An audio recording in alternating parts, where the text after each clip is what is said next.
Желание творить красоту из бисера появилось у Ирины Эдуардовны еще в 2014 году. Первая работа – это букет фиалок.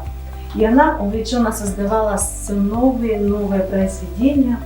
И в ее коллекции уже было 200 различных букетов, которые сформировались в выставочную экспозицию. Презентация букетной выставки состоялась в нашем центре в 2017 году. С марта 2021 года на одном дыхании и в творческом порыве Ирина Эдуардовна создавала совершенно новые изделия. Ирина Эдуардовна решила еще усложнить свою технику, сделать ее более ювелирной, виртуозной, и взялась уже, собственно, за бижутерию, за украшения.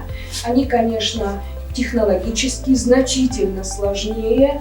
И вот теперь то, что ее вдохновляет, то есть вот за полгода это достаточно большое количество работ было ею сделано и представлено.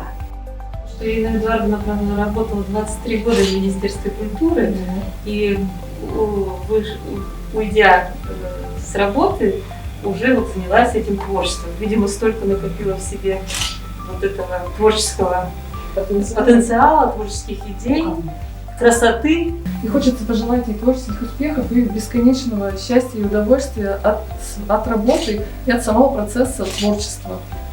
Отрадно, что в Финогорском центре есть такая небольшая интересная коллекция украшений с применением бисера финно-угорских и сомалийских народов.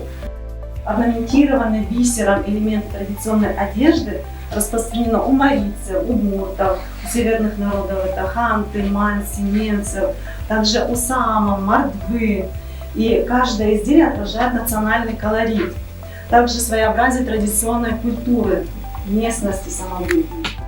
И великолепный по своим декоративным свойствам этот материал привлекал внимание мастеров всех поколений, всех веков.